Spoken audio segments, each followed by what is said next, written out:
தசரதன் சொல்லுவாங்க, என் உயிர் இந்த ராமன் தான். ராமன் எங்க போறான் எங்க வரான் அப்படின்னு கேட்டுட்டே இருப்பாராம். அப்படி ராமன் பேரில் அளவில்லாத அன்பும், ராமனும் லக்ஷ்மணனும் எப்பவும் ஒன்று விட்டு பிரியாமல் இருப்பாளாம். பரதனும் சத்ருகனும் ஒருவர் விட்டு பிரியாமல் இருப்பார்கள். அப்படி காட்சி அமைப்பெல்லாம் சொல்ற. ஏகஸ்லோக ராமாயணம்னு ஒன்று உண்டு. அதுபோல ஏக விருத்த ராமாயணம்னு ஒரு ராமாயண பாடல். இது யாருன்னா கம்பர் போட்டு. பராவரும் இராமன் மாதோடு இளவல் பின் படர்கான் போய் விராதனை கரனை மானை கவந்தனை வென்றி கொண்டு மராமரம் வாலி மார்பு துளைத்தனை வகுத்து பின்னர் இராவணன் குலமும் கொன்ற எய்து உடன் அயோத்தி வந்தான். ராமபிரான் அவதாரம் பண்ணார். லக்ஷ்மணனோட காட்டுக்கு சென்றார். விராதன், கரன், ஒரு மான், கபந்தன் எல்லாரையும் வென்று கொன்று மராமரம் 7 மரத்தையும் துளைத்து வாலி மார்பை துளைத்தார். வகுத்து பின்னர் இராவணன் குலமும் அழித்தார். மீண்டும் அயோத்தி திரும்பினார். அப்படி இவர் புறப்பட போற நேரம் வந்துருத்துங்கிற. வசிஷ்டர் தான் குருகுல வாசம். சீடராக இந்த 4 பேரும் சிஷ்யர்களாக. யாரு அப்படின்னா, பரம்பொருளே ராமனாக அவதாரம் பண்ணிருக்கு, ஆதிசேஷனே லக்ஷ்மணனாக, சக்கரத்தாழ்வாரே பரதனாக, பாஞ்சஜன்யமே சத்ருக்னனாக அவதாரம் பண்ணி வந்தா அவளையெல்லாம் சிஷ்யலாக கொள்றதுக்கு வசிஷ்டருக்கு எப்பேற்பட்ட பாக்கியம். இந்த வசிஷ்டர் தான் எப்பேற்பட்டவர் அப்படின்னா, இந்த தசரதனுக்கு முன்னாடி 12 தலைமுறையாக, அப்படின்னா என்ன, அதுக்கு முன்னாடி அஜன், அதுக்கு முன்னாடி அப்படி அப்படி அப்படி தலைமுறையாக போகிறது. அதில் 12 தலைமுறைக்கு முன்னாடியும் குலகுருவாக இருந்தவர். வயசே கிடையாது அவர்.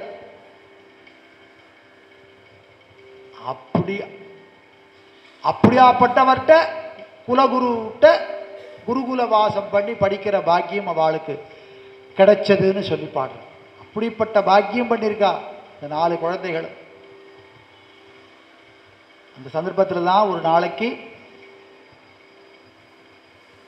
இந்த ராஜ்ய சபையில் எல்லாரும் கூடி இருக்கிற போது தேவேந்திரன் போல அமர்ந்திருந்தாராம் தசரதன். அவருக்கு பக்கத்தில் பிருகஸ்பதி போல வசிஷ்டர் அமர்ந்திருக்க, ஒரு தேவ சபை எப்படி இருக்குமோ அதுபோல ஒரு சபை இருந்த நேரத்தில் காவலாளி வந்து சொல்றானா, விஸ்வாமித்திரர் வந்துட்டு இருக்கார். அரச மண்டபம் அப்படி இருந்தது அப்படின்னு விவரணை எல்லாம் பண்றார். விஸ்வாமித்திரர் வராரா அப்படின்னு சொன்ன உடனே எழுந்து போய் வரவேற்கிறார். சுவாகதம் சுவாகதம், எப்பேற்பட்ட பாக்கியம் பண்ணிருக்கு. இந்த இக்ஷவாகு குலத்து ராஜாக்கள் பண்ண, இந்த குலத்தில் இருக்கிற ராஜ்யத்தை பண்ற இந்த ஜனங்கள்லாம் பண்ண தபஸின் பலனால நீங்க வந்திருக்கீங்க. உங்களுக்கு சுவாகதம் சுவாகதம்னு சொல்லிட்டே இருக்கிற போது அவர் என்ன சொல்றாருன்னா, தசரதா உன்னுடைய பெருமை உனக்கு தெரியுமா, நான் சொல்றேன் கேளு. விஸ்வாமித்திரர் முதல்ல சொல்ற போதே, என்னனைய முனிவர்களும் இமயவரும் இடையூறு ஒன்று உடையரானால் பன்னகமும் நகுவெள்ளி பனிவரையும் பார்க்கடலும் பதுமபீடத்து தன்னகரும் கற்பக நாட்டணி நகரும் மணிமாட அயோத்தியனும் பொன்னகரும் அல்லாது புகழுண்டோ விகல் கடந்த புலவு வேலோய். வேல் தாங்கி ராஜ்யம் பண்ணுற தசரதா, எங்களுக்கெல்லாம் ஒரு பிரச்சனைனா, தேவர்களுக்கெல்லாம் ஒரு பிரச்சனைனா உங்கள்கிட்ட தானே வருவோம். நாங்கள் எங்கே போவோம்? அப்படி இப்போ ராஜ்யம் பண்ணுற ராஜாவாக இருக்கிற உன்னை நாடி வந்திருக்கேன். நீ எப்பேற்பட்ட ஒரு பராக்கிரமம் உடையவன். இந்திரனுடைய ராஜ்யத்தை சம்பராசுரன் அவன் தேர்ந்து கவர்ந்து போனதுக்கு அப்புறம் நீனா யுத்தம் பண்ணி அந்த ராஜ்யத்தை மீண்டும் இந்திரனுக்கு எடுத்து கொடுத்துருக்க.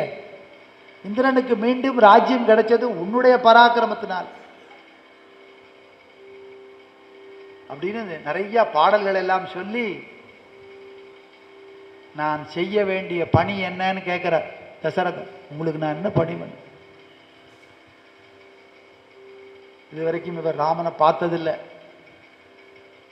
இந்த தேவர்களுடைய விசேஷம் என்ன அப்படின்னா, அஷ்டதிக்கஜங்கள் தேவர்கள், அக்னி, வாயு, இந்திரன், இவாள்லாம் என்ன பண்ணுவா அப்படின்னா, ரிஷிகள் மூலமாக இந்த கல்யாண காரியம் நடக்கணுங்கிறதுக்காக தூண்டுதல் பண்ண ஆரம்பிச்சுட்டான். இந்த வேலை முதல்ல ஆரம்பிச்சது அங்கதான்.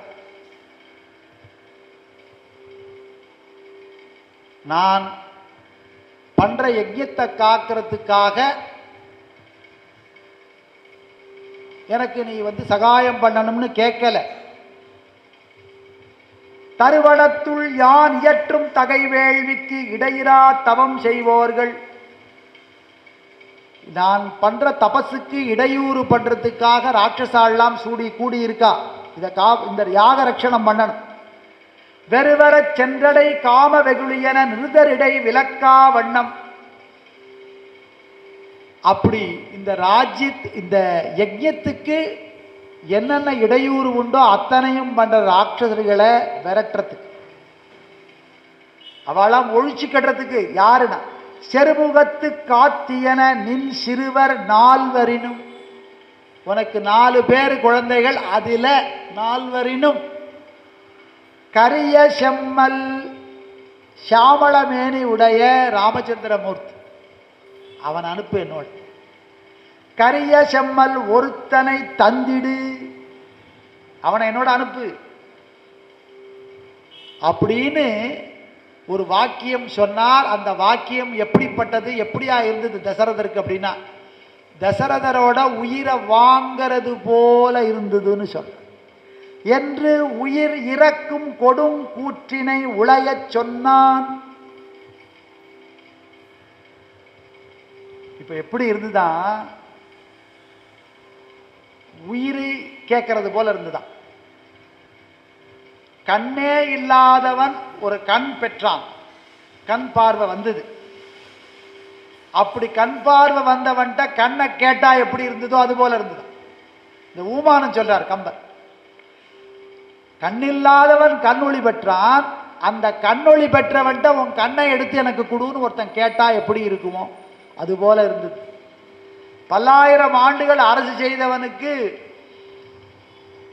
புத்திர சந்தானம் இருந்து புத்திரகாமேஷ்டி யாகம் பண்ணி பகவானே அவதாரம் பண்ணியிருக்கான். அதுல ஆனந்தப்பட்டு இருக்கார். தன் உயிர் தான் ராமன் நினைக்கிற தசரத மகா சக்கரவர்த்திக்கு கேட்கிற கேள்வி என்ன அப்படின்னா, 4வரினும் கரிய செம்மல் ஒருவனை தந்திடு, 4 பேர்ல அந்த சாமள மேனியுடைய அந்த ராமச்சந்திரமூர்த்தியை என்னோட அனுப்பு சொல்றார். ரொம்ப சின்ன குழந்தை, 10 தேரை ஒரே நேரத்தில் சாரத்தியம் பண்றதுனால தசரதர்னு பேர். 10 தேர்லையும் இருந்து கொண்டு எதிரிகளை துவம்சம் பண்றதுக்குள்ள பராக்கிரமம் உடையவர். தலை நிறைச்சு போச்சுன்னு வசிஷ்டர்ட்ட சொன்னாலும் பராக்கிரமம் கொஞ்சமும் குறையாதவர். நானே வரேன், நானே அவளை எல்லாரும் விரட்டுறேன். அவருக்கு தெரியும் வர வேண்டியவர் யார் அப்படின்னு. சட்டார்னு எழுந்துட்டார் ஆசனத்தை விட்டு விஸ்வாமி.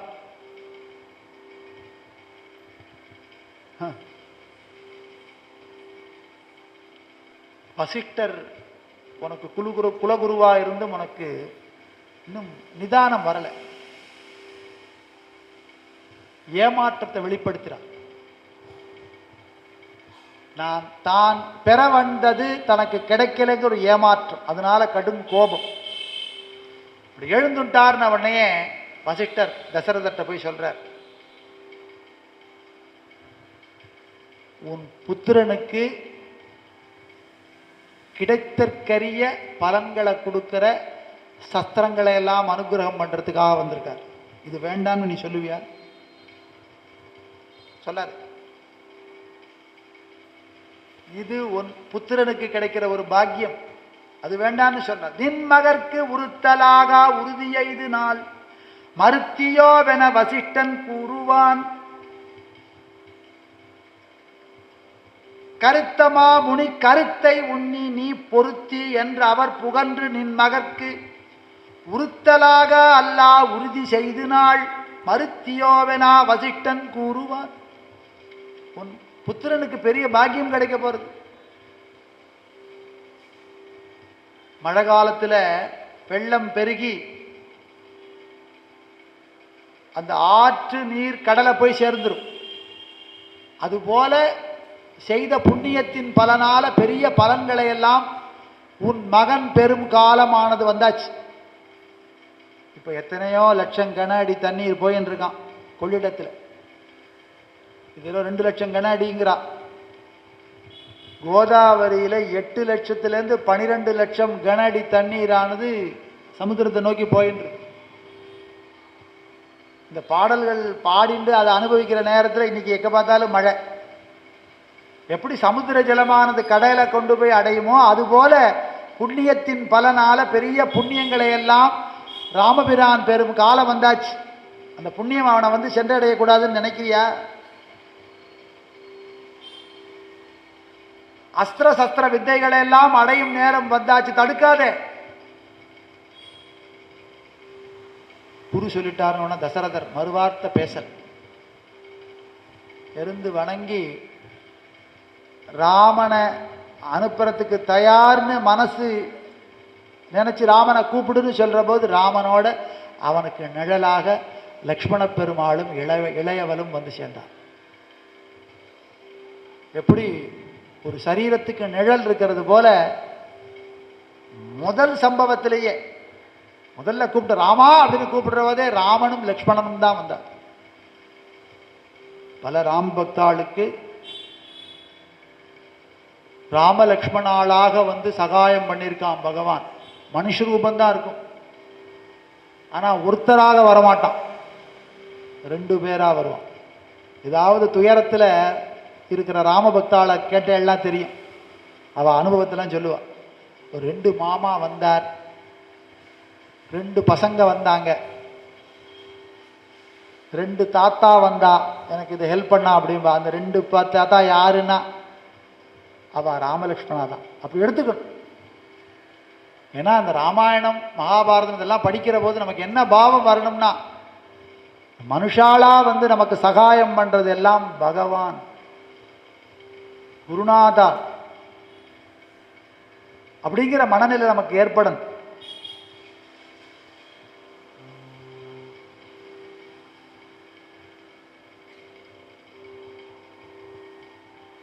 சரையுவை கடந்து வனத்தை எல்லாம் அடைந்தார்கள்னு சொல்றா.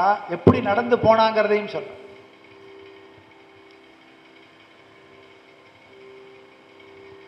ஒரு பக்கம் அம்பார துணி, ஒரு பக்கம் வில்லு.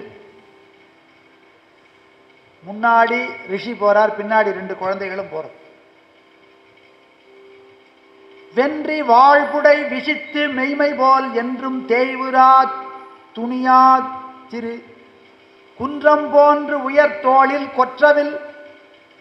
குன்றம் போர்ந்த தோல்ல கோதண்டத்தை தாங்கியிருக்கார். ஒரு பக்கம் அம்பரா துணி. அந்த அம்பரா துணி எப்படியாப்பட்டதுங்கிறார். தேய்வுரா அப்படின்னா அந்த சரமானது குறையாதான், ஒன்று எடுத்தா ஒன்று தானா வருமா. ஒரு அம்பை எடுத்தா அந்த அம்பு மறுபடியும் ரீப்ளேஸ்மெண்ட் வந்துடும் இன்னொன்று. அதுபோல இருக்கிறதுனால தேய்வுரா அம்பார துணி. அந்த வாக்கியத்தெல்லாம் அனுபவிக்கும். எப்படி கம்பன் சொல்றாங்க, கொற்றவில் ஒன்று தாங்கினான் உலகம் தாங்கினான். யாரு உலகத்தை தாங்கி நிற்கிறானோ அப்படியாப்பட்ட பகவான் கோதண்டத்தையும் அம்பரா துணியில அஸ்திரங்களையும் தாங்கி அப்படியே அவருக்கு பின்னாடி நடந்து போனார். அண்ணன் தம்பியும் தானும் ஐயனும் மன்னன் இன்னுயர் வழி கொண்டலென சொன்ன மாதவர் தொடர்ந்து சாயை போல் பொன்னின் மாநகர் புரிசை நீங்கினார். தபஸ் பண்ணி பக்தி பண்றவாளோட கூட புண்ணியம் வருவது போல இந்த தபஸ்வியான விஸ்வாமித்திரருக்கு பின்னாடி நிழல் போல ராமலக்ஷ்மணால் 2 பேரும் நடந்து போனார். சரையு நதியை தாண்டி கானகத்தை அடைந்தார்கள். முதல்ல சிவபெருமான் மன்மதனை எரிச்ச அந்த இடத்தெல்லாம் காமிக்கிறார். இந்த இடத்துல தான் மன்மதனை பகவான் தன்னுடைய நெற்றிக்கண்ணால் எரித்தார். அதை தாண்டி போகிற போது ஒரு பாலைவனம். இந்த பாலைவனத்தில் நடந்து போகிற போது தாகம் எடுக்கும், பசி எடுக்கும். முன்னாடி ஒரு காலத்தில் பிரம்மா விஸ்வாமித்திரருக்கு எல்லாம் அனுகிரகம் பண்ணியிருக்கார். பலா அதிபலான்னு மந்திரங்கள். இந்த பலா அதிபலாங்கிற மந்திரங்கள் பிரம்மா மூலமாக விஸ்வாமித்திரருக்கு வந்தது. விஸ்வாமித்திரர் ராமலக்ஷ்மணாளுக்கு உபதேசம் பண்ணார். என்ன பண்ணோம் அப்படின்னா, பலா அதிபலா மந்திரத்தை ஒருத்தன் உச்சாடனம் பண்ணி அது குரு மூலமாக அதை தெரிஞ்சுட்டு உச்சாடனம் பண்ணுறவனுக்கு யார் இப்போ குருவாக இருக்கார் அப்படின்னா விஸ்வாமித்திரர். யார் நமக்கு காயத்ரி மந்திரத்தை நமக்கு அனுகிரகம் பண்ணாரோ, சாவித்ரியா ரிஷிகி விஸ்வாமித்ர காயத்ரி சந்தகா காயத்ரி ஜபே விநியோகான்னு நித்தியம் 3 வேளையும் விஸ்வாமித்திரை நம்ம மறக்காம சொல்லணும். பிராமணாளுக்கு அதுதான். பிரம்மாவே சொன்னார், உங்களுக்கு பிரம்ம ரிஷின்னு பட்டம் கொடுத்தது மட்டும் இல்லை, நீங்க இந்த உலகுக்கு கொடுத்த மந்திரங்கள்ல ரொம்ப சிறந்த மந்திரமான காயத்ரி மந்திரத்தை பிராமணர்கள் 3 வேளையும் உபாசிப்பான். அந்த உபாசிக்கிறதுக்கு முன்னாடி அந்த ஞாசம் பண்ற போது உங்களுடைய பேரையும் சொல்லுவா. உங்களுடைய பேரை சொல்லாமல் அந்த காயத்ரி மந்திரம் பலன் கொடுக்காது. சாவித்ரியா ரிஷிகி விஸ்வாமித்ர அப்படிங்கிற வாக்கியம் சந்தியாவந்தனத்தில் வரும். அப்போ காயத்ரி எவ்வளவு இன்றியமையாதது, இந்த காயத்ரியில் இருக்கிற ஞாசமானது எவ்வளவு இன்றியமையாதது. சந்தியாவந்தனத்துக்குள்ள இல்லாத விஷயம் எதுவுமே இல்லை. சந்தியாவந்தனத்தை விட்டுட்டு மிச்சதெல்லாம் நான் பண்றேன்னு பண்ணா அது பலன் தராது அப்படிங்கிறது தான் பெரியவாளுடைய வாக்கியம். சந்தியாவந்தனம் பண்ணாதான் பித்ரு காரியங்களோ தேவ பூஜையோ எப்பேற்பட்ட தபஸும் பலிக்கும். சந்தியாவந்தனம் பண்ணாமல் காயத்ரி பண்ணாமல் அது பலன் கொடுக்காது. அந்த மந்திரத்தை நமக்கு அனுகிரகம் பண்ணதுனால கௌசிகன்கிற பேர் அவருக்கு. ஆனால் என்ன பேர் கொடுத்தா அப்படின்னா, இந்த உலகத்துக்கு மித்திரன், நீ நண்பர், விஸ்வாமித்திரன். விஸ்வம்னா உலகம், மித்திரன்னா நண்பர். இந்த அதிபலா மந்திரத்தை இவர் சொல்ல ராமபிரான் வாங்கின்னு திருப்பி சொல்றார். நோக்கினான் அவர் முக நோக்க நோக்கிடை கோக்குமரரும் அடிகுறுக நான்முகன் ஆக்கின விஞ்சைகள் 2 அவையின். நான்முகனான பிரம்மா கொடுத்த 2 மந்திரங்கள், ஒன்று பலா அதிபலா. ஊக்கினான் அவை அவர் உள்ளத்து உள்ளினார். ஊக்கினான் அப்படின்னா விஸ்வாமித்திரர் சொன்னார், ராம லக்ஷ்மணா 2 பேரும் அதை வாங்கிட்டு சொல்ல ஆரம்பிச்சா. இந்த ஜபம் பண்ணதுக்கு அப்புறம் என்ன அப்படின்னா, தாகம் இல்லை, பசி இல்லை, எப்பேற்பட்ட கொடுசுரம்னு சொல்லப்படுற பாலைவனத்தில் நடந்து போறான். இந்த மந்திரங்கள் பெரிய ரிஷிகள் மூலமாக நமக்கு கிடைச்ச மந்திரங்கள். பலா அதிபலாங்கிற மந்திரம் ராமனுக்கு கிடைச்சது, லக்ஷ்மணனுக்கு கிடைச்சது. நமக்கு அந்த விஸ்வாமித்திரர் மூலமாக நம்ம குலத்துக்கு கிடைச்ச மந்திரம் என்ன அப்படின்னா காயத்ரி மந்திரம். இந்த காயத்ரி மந்திரத்துடைய மகிமை என்ன அப்படின்னா, உடல் தொல்லை, நோய் இதெல்லாம் வராது. காயத்ரி புரஸ்சரணம் பண்றவனுக்கு உருவம் மாறாது இருக்குங்கிறான். சில பேர் பார்த்தா சின்ன வயசுலேருந்து பெரிய வயசு வரைக்கும் அப்படியே ஒரே மாதிரியே இருப்பான் காயத்ரி உபாசனை பண்றவா. பலா அதிபலா மந்திரம் பண்ணாலும் உருவம் மாறாது.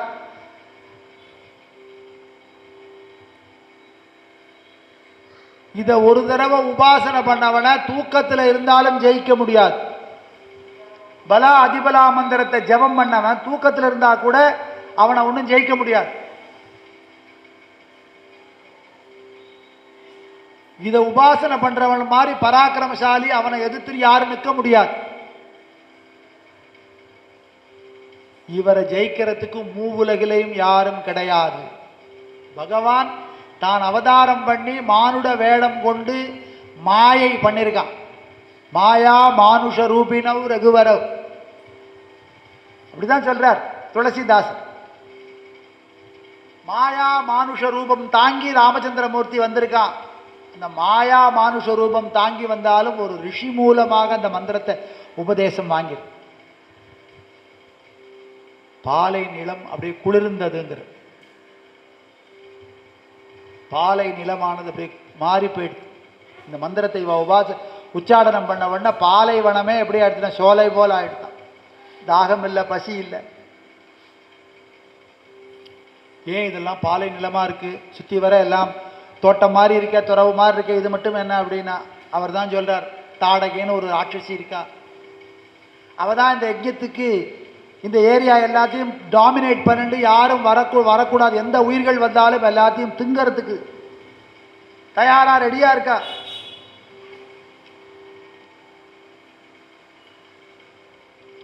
அப்படின்னு சொல்ற போதே அவ வந்துட்டாளா நேர். தொங்கர நாக்கு, கோர பல்லு. இதை பார்த்த உடனே நிற்கிறார், வருவது பெண்ணு போல இருக்கேங்கிறார் ராமச்சந்திரமூர்த்தி. பெண்ணா இருக்காளே இவள, நீ பெண்ணுன்னு பார்க்காத, என்னை திங்காம இருக்கா. என்ன காரணம்னா நான் தபஸ் பண்ணி மெலிஞ்சு போயிருக்கேங்கிறதுனால என்னை தின்னாம இருக்கா. அவ சொல்லிட்டே வரா அங்கிருந்து, இந்த காட்டுக்குள்ள வந்துட்டேலா நீங்க, உங்க 3 பேரையும் நான் சாப்பிட போறேன்னு வரா அங்கிருந்து வேகமா. ஈரில் நல்லறம் பார்த்து இசைந்தேன், இவட் சீறி நிற்றது செப்புகின்றி நேலனேன், ஆறி நின்றது அரண் அன்று. நீ வெயிட் பண்ணிலாம் நிற்காத, இவ பெண்ணுலாம் பார்த்து நிற்காத, அரக்கியை கோரி இவளை இப்பவே வதம் பண்ணு. நான் சொல்றேன், இப்பவே வில்லை எடு, அஸ்திரத்தை பிரயோகம் பண்ணு அப்படின்ன உடனே அஸ்திரத்தை எடுத்து வில்லில் ஏற்றி அந்த மந்திரத்தை சொல்லி தான் விடுறார். எப்படி வேகமா போச்சு, எப்படி அவளுடைய ஹிருதயத்தை தொலைச்சதுங்கிறத பாடல்ல சொல்ற. சொல்லொக்கும் கடியவே சுடு சரங்கரிய செம்மல், அல்லொக்கும் நிறத்தினான் மேல் விடுதலும் வயிறக்குன்றம், கல்லொக்கும் நெஞ்சில் தங்காது அப்புறம் கழன்று கல்லா, புல்லற்கு நல்லோர் சொன்ன பொருளென போகதன்றே. உத்தமமான விஷயங்களை ஒரு சாதாரணமான அறிவே இல்லாத ஒருத்தன்ட்ட சொன்னா அவன் அதை ஏற்றுக்க மாட்டான். அவன் ஒரு காது வழியா போய் ஒரு காது வழியா போயிடும். நல்ல உத்தமமான ஒரு உபதேசம் ஒரு போக்கிருக்கும் ஒரு துர்குணம் உள்ளவனுக்கும் சொன்னா எப்படி தங்காதோ அதுபோல இந்த பக்கம் வழியா போச்சு, புகுந்தது போய் முதுகு வழியா பின்னாடி போயிடும். மலை போல நின்ன ராட்சசியுடைய ஹிருதயத்தை பிளந்தார் பகவான்.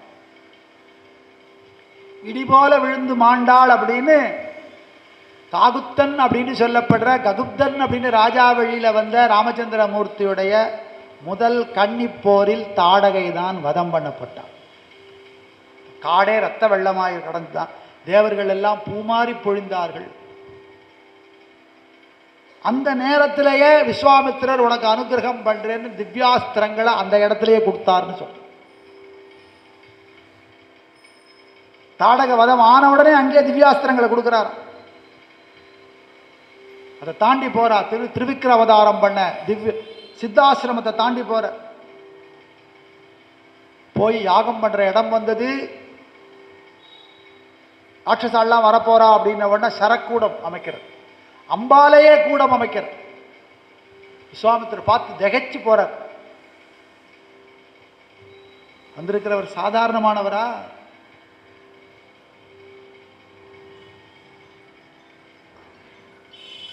யோகோ ஞானம் ததாஸ்யாங்கம் வித்யா சில்பாதி கர்மச்ச வேதா சாஸ்திராணி விஜானம் ஏதத் சர்வம் ஜனார்தனாது. யோகோ ஞானம் ததாஸ்யாங்கம் வித்யா சில்பாதி கர்மச்ச, எல்லா வித்தைகளுக்கும் ஆதாரணமானவர் யாரோ அவன் தான் அந்த ஜனார்தனன் தான் இப்போ வந்திருக்கான். ஞானம் இதை படிச்சுட்டேன் அதை படிச்சுட்டேன்னு அது எங்கேருந்து வந்ததுன்னு பார்க்கணும். அது யாருடைய அருளால் வந்தது? பகவத் கிருபையால் தவிர வேற வரவே வராது. 4 வார்த்தை தமிழ்ல எனக்கு சரியாக பேச வராது. இந்த தேவார பாடல்கள் ஒரு 2-3 பாடுவேன், திருவாசக பாடல் 2-3 பாடுவேன். பெரியவாளுடைய சிஷ்யர் மேட்டூர் சுவாமிகள், அவரோட ஒரு 2 மாத காலம் அவருடைய இறுதி காலத்தில் அவரோட இருந்து அவரோட பேசின்னு இருக்கிற ஒரு சம்பாஷணம் பண்ணுற பாக்கியம் தான் கிடச்சிது. அவர் சொன்னார், தமிழ்நாட்டில் அவதாரம் பண்ண அடியாருடைய சரித்திரத்தெல்லாம் எல்லாருக்கும் சொல்லு. ராதா கல்யாணம், சீதா கல்யாணம், பாகவதம் இதெல்லாம் சொல்கிறதுக்கு நிறையா பேர் இருக்கா. சிவபக்தாளுடைய சரித்திரம், தமிழ்நாட்டில் அவதாரம் பண்ண மகான்களுடைய அருளி செயல்கள் எல்லாம் சொல்லுன்னு சொல்லி காமாட்சிகிட்டேருந்து குங்குமமும் ஆப்பிள் பிரசாதமும் என் கையில் கொடுத்தார். அவர் அனுகிரகம் பண்ணது தான் இன்னைக்கு இந்த இடத்துல உட்காந்து உங்களுக்கு முன்னாடி கம்பராமாயணம் சொல்கிறதுக்கு உள்ள பாக்கியத்தை கொடுத்து. குருநாதாள் அனுகிரகம் வேணும், அவளை நினச்சிக்கணும். இப்போல்லாம் இப்போ தான் சொன்னேன், தமிழில் எவ்வளோ பேர் கொட்டி கிடக்குப்பா, அதெல்லாம் ஆனந்தமாக எல்லாருக்கும் சொல்லேன். அப்படி இத்தனை ஞானமும் யாருடைய அனுகிரகத்தினால கிடைக்கிறது அப்படின்னா பகவான் தான் இருக்கா. அந்த பகவானே அவதாரம் பண்ணி வந்திருக்கான், சரக்கூடம் அமைச்சிட்டான். அவள்லாம் ராட்சசாலாம் இந்த ரத்த மாம்சங்கள் எலும்பெல்லாம் கொண்டு வந்து யாகத்தில் போட வரா. அப்படி கண்ணை இமை காப்பது போல அந்த யஜ்யத்தை காப்பாற்றினாளா 2 பேர். லக்ஷ்மணன் அந்த ஓரமாக இருக்க சொல்லிட்டார் பகவான், லக்ஷ்மணா நீ ஓரமா நெல்லு, நீ வேடிக்கையை பார் அப்படின்னு இவர் ஒருவராகவே இருந்து யுத்தம் பண்ண. ரிஷிகள்லாம் ராமனை சரணடைஞ்சா. இப்படி ஒரு பராக்கிரமத்தோட அனுகிரகம் பண்ற ராமர் வந்துட்டார் அப்படிங்கிறதுனால கவலை இல்லாமல் யஜ்யம் பண்ணா அப்படின்னு சொல்றார். சுபாகுவ வதம் பண்ணார், மாரீசன் தப்பி ஓடினான். திருமகள் நாயகன் தெய்வ வாளிதான், திருமகளான லக்ஷ்மி மணாளனான பெருமாளான ராமச்சந்திரமூர்த்தியுடைய அம்புகள் வெறுவரு தாடகை பயந்த வீரர்கள், தாடகையுடைய புத்திரர்களான சுபாகு மாரீசன் இருவரில் ஒருவனை கடலில் இட்டு மாரீசனை அடிச்சு சமுத்திரத்தில் கொண்டு போய் தள்ளித்து, ஒருவனை அந்தகன் புறத்தில் உய்த்ததே சுபாகுவை யமலோகத்துக்கு அனுப்பிச்சுடுத்து. இப்பவும் தேவர்கள் எல்லாம் பூமாரி பொழிந்து வேள்வி யஜ்ஞமானது பூர்த்தியாச்சு. ரொம்ப சந்தோஷப்பட்டார். உலகத்தையே உதரத்துக்குள்ள அடக்கி ஒரு ஆலிலையில் மிதந்த நீ முகுந்தன்னு, இந்த உலகம் பிரளய காலத்திலிருந்து சிருஷ்டி பண்ணுறதுக்கு முன்னாடி ஆலிலையில இருந்து இந்த உலகத்தை மறுபடியும் சிருஷ்டி பண்ண பரம்பொருளான நீ இந்த யாகத்தை சம்ரட்சணம் பண்ண வந்திருக்கப்பா.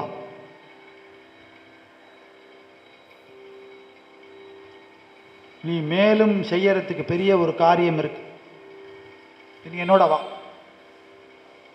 நம்ம இப்போ நேர மிதிலை ராஜ்யத்துக்கு போக போகிறோம். ஜனக மகாராஜாவுடைய யாகம் நடக்கிறது, ஒரு யஜ்யம். அந்த யஜ்யம் என்னங்கிறத பார்க்க போகணும்னு சோன் அப்படிங்கிற நதிக்கரை, இன்னைக்கு சோன்னு ஒரு பெரிய ரிவர் இருக்கு, பிரம்மாண்டமான ரிவரை 4 கிலோமீட்டர் பெரிய பாலத்தை தாண்டி தான் அக்கறைக்கு போகணும். அதை அடைந்து கங்கை நதியை அடைந்து கங்கையுடைய வரலாறு, கங்கை அப்படி வந்து அலை அலையாக வந்து ராமச்சந்திரமூர்த்தியுடைய திருவடியை அடையறதுக்காக அப்படி ஆசையாக தொடர்றதுக்காக வராள். அந்த பாடல்களில் சொல்கிறார், இவர் கரையில் நிற்கிறார் சந்தியாவந்தனம் பண்ணுறதுக்காக. இந்த கங்கையானவள் அப்படி அலையாக வந்து ராமச்சந்திரமூர்த்தியுடைய திருவடியை அப்படி தொடர்றதுக்காக ஆசைப்பட்டுட்டு வரார். இந்த கங்கை யார் தெரியுமா? இந்த தாத்தாவுக்கு தாத்தா தாத்தாவுக்கு தாத்தா தாத்தாவுக்கு தாத்தா பகீரத ராஜா அவர் பிரயத்தனம் பண்ணி பரமேஸ்வரனுடைய அனுகிரகத்தினால இந்த பூமியில வந்து இந்த பூமியை வளம் பண்றதுக்காக வந்த தேவதை நதி ரூபத்தில் இருக்கா. அப்படி அந்த கங்கையை பார் அப்படின்னு சொல்லி விஸ்தாரமான கங்கையை அப்படி காமிக்கிற. பிரம்மாவை நோக்கி 10,000 வருஷம் தபஸ் பண்ணாராம். பகீரதனுடைய தபஸ் இதெல்லாம் சொல்ற. சிவபெருமானை நோக்கி 10,000 வருஷம், கங்கை வரணுமேனு கங்கையை நோக்கி, ஆகாச கங்கையை நோக்கி 5000 வருடம், மீண்டும் சிவபெருமானை நோக்கி 2500 வருஷம், மீண்டும் கங்கையை நோக்கி 2500 வருஷம். அதுக்கப்புறம் இந்த பூமியில சிவபெருமானுடைய ஜடாமுடியிலிருந்து விழுந்த கங்கை அப்படி ஓடி வந்துட்டே இருக்கிற போது ஜாகுனு அப்படிங்கிற ரிஷியுடைய ஆசிரமத்து வழியா வந்து ஆரவாரமா இந்த பூமியை தொட்டுட்டோம். பூமிக்கு போனா பாவிகள்லாம் இருக்காளே அப்படின்னு நான் சொன்னாள். கங்கை ரொம்ப வருத்தப்பட்டாளாம். அப்போ மேல பிரம்மா சொன்னாராம், ஏன் அப்படிலாம் சொல்ற, பூமியில பெரிய பாகவதாள்லாம் இருக்கா, அடியார்கள்லாம் இருக்கா, அவளாம் வந்து ஸ்நானம் பண்ணி உன்னுடைய ஜலமே பாவனமா, அப்படியாப்பட்ட பூமியை விட்டுடாத, நீ பூமிக்கு போகணும்னு சொல்ல பூமியை அப்படி பூமியில விழுந்துட்டமே, பாகவதாள்லாம் இருக்காளே, ஞானிகள் துறவிகள்லாம் இதுல வந்து நீராட போறாளேன்னு ஆனந்தத்தில் அப்படி பெருகி ஓடி வர்ற போது ஆரவாரமாக அந்த ரிஷியுடைய ஆசிரமத்தை தாண்டி வர்ற போது இந்த ரிஷியுடைய தபஸ் கலைஞ்சு போச்சு. அவர் என்ன பண்ணார்னா, அச்சுதாயனமான ஒரே ஆச்சமணியம் இந்த கங்கையை எடுத்து பண்ணிவிட்டார். கங்கை அவருடைய ஆச்சமணியத்தில் அவருக்குள்ள போயிட்டார். மறுபடியும் அந்த ரிஷிகிட்ட போய் தபஸ் பண்றார். பகீரத், என்னுடைய பித்திருக்கெல்லாம் கரையேறணும், கபில முனிவருடைய சாபத்தினால அவ்வளவு பேரும் அந்தரத்தில் தொங்கின்னு இருக்கா, அத்தனை பேரும் கடைத்தேறணும், நீங்க தான் கிருப பண்ணணும்னு சொல்ல அந்த ஜாகுனு அப்படிங்கிற ரிஷியுடைய காதிலிருந்து ஒரு திவலை அப்படி வந்து விழுந்துதான் கங்கோத்திரியில. அதுதான் இன்னைக்கு பிரவாகமா வருது. அதனால ஜாகுனவின்னு பேர். ஜாகுனுங்கிற ரிஷியுடைய காதிலிருந்து வந்து விழுந்ததுனால ஜாகுனவின்னு பேர். ஜானவிங்கிற பேர் எப்பேற்பட்ட பேர் தெரியுமா? பெண்களுக்கெல்லாம் பேர் வைக்கிற போது தஷு புஷுன்னு பேர் வைக்கிறாளே, கங்கா மாதாவுடைய அஷ்டோத்தரத்தில் இருக்கிற நாமாவளியில் இருக்கிற நாமாக்களை கொண்டு வைக்க கூப்பிட கூப்பிட புண்ணியம். கங்கான்னு கூப்பிட்டா புண்ணியம். கங்கே கங்கே யோ ப்ரூயாத் யோஜனானாம் சதைரபிகி முச்சதே சர்வ பாபம். கங்கான்னு சொல்லி கூப்பிட்டா அத்தனை பாபங்களுமே போறதான். அந்த கங்கையே வந்து நீராடுறது நம்ம காவிரி. காவிரிக்கு அப்படி ஒரு மகிமை. இதெல்லாம் சொல்லிட்டே இருக்கிற போது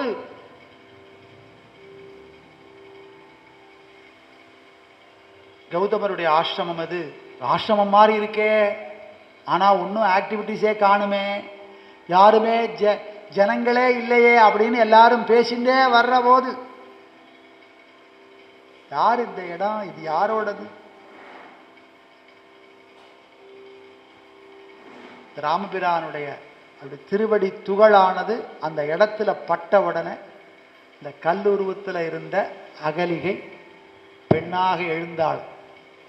சிவதனுஷின் சரித்திரத்தை சொல்றது யார் சொல்றா அப்படின்னா, இந்த கௌதம மகரிஷி அகலிகை இவா சரித்திரத்தை சொல்றா இல்லையா, இவாளுக்கு புத்திரரான சதானந்தர் தான் அங்க மிதிலை மன்னனான ஜனகருக்கு அமைச்சரா இருக்கிறார். அவர் தான் சொல்றார்,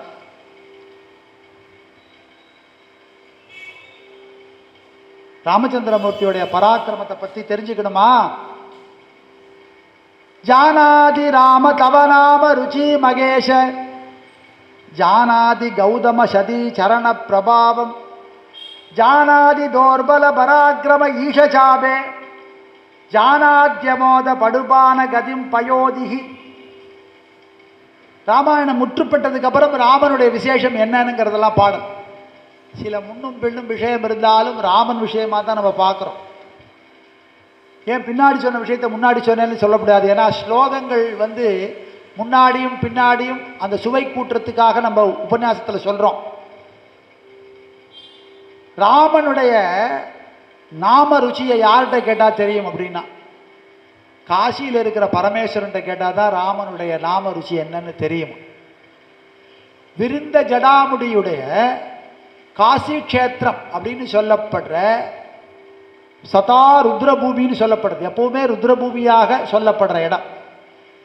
மகாஸ்மசானம்னு சொல்லப்படுற காசியில் ஜடாமுடியை விரிச்சுண்டு உடம்பு முழுக்க விபூதியை பூசிண்டு திரிசூலத்தை கையில் தாங்கிண்டு ராமநாமத்தை ஜபிச்சபடியே ஒரு ஜடிலதாரி அப்படின்னா ஒரு ஜடாமுடியை தாங்கின ஒருத்தர் திரிஞ்சின்னு இருக்கார். அந்த ராமநாமத்தை கேட்ட ஜீவன்கள் எல்லாம், அதாவது ராமநாமத்தை கேட்டுண்டே உயிர் விடுற ஜீவன்கள் எல்லாம் மோட்சத்தை அடையிறது அப்படின்னு ஒரு ஸ்லோகம்.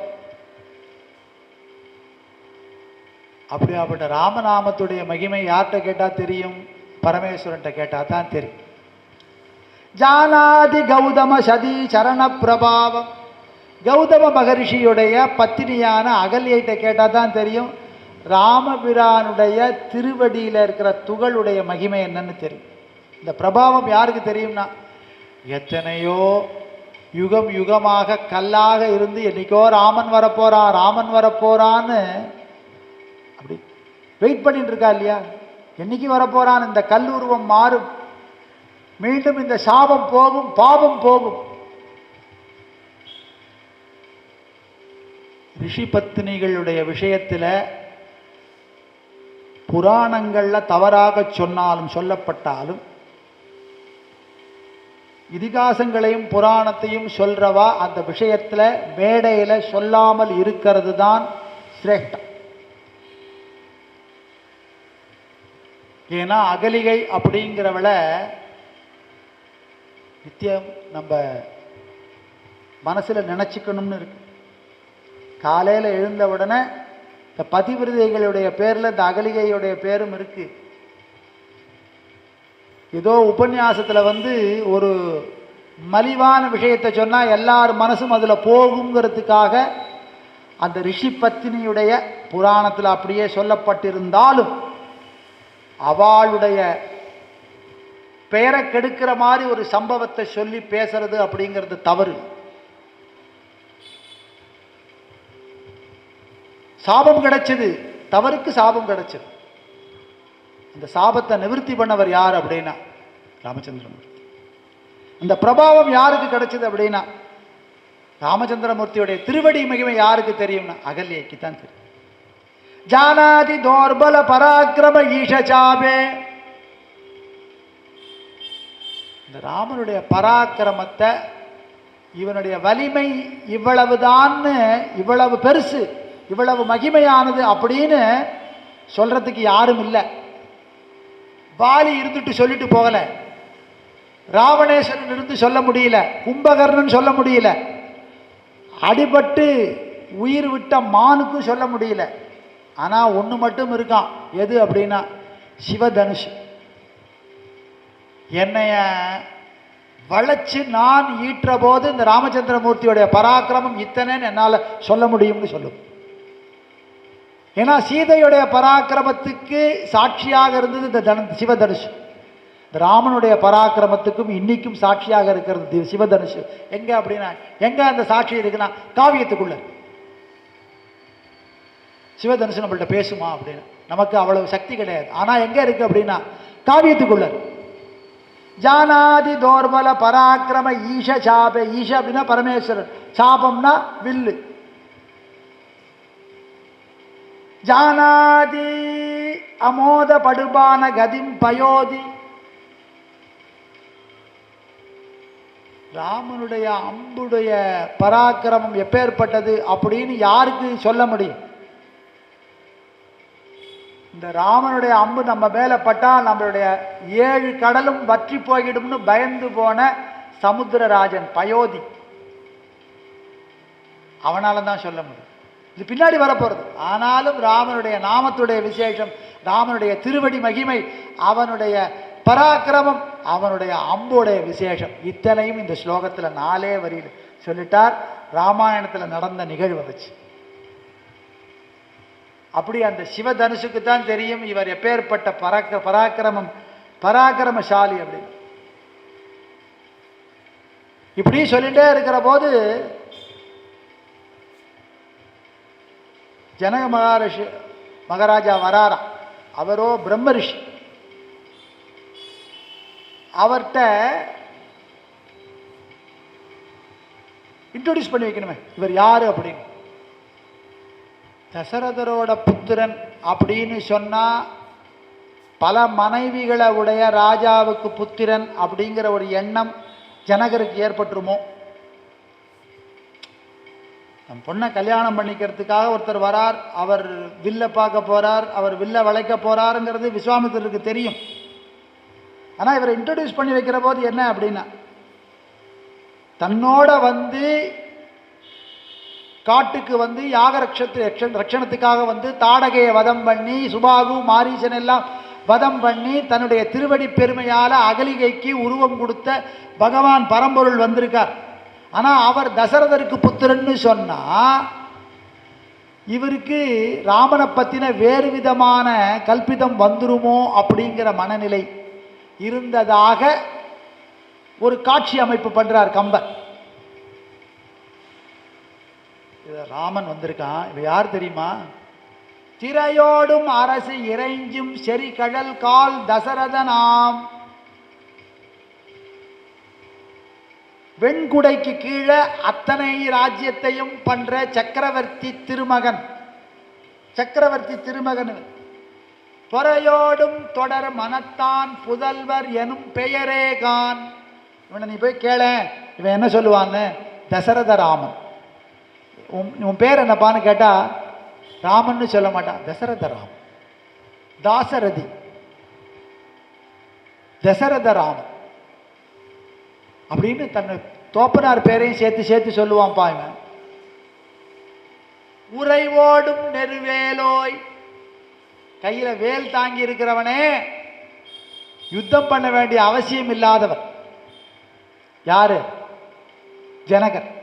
ஜனக ராஜ்யத்தில் யுத்தம் வந்ததாகவே இல்லை. ஏன்னா அவர் ஒரு தபஸ்வி, அவர்கிட்ட யாருக்கும் யுத்தம் பண்ணணுங்கிற ஒரு மனநிலையே வராது.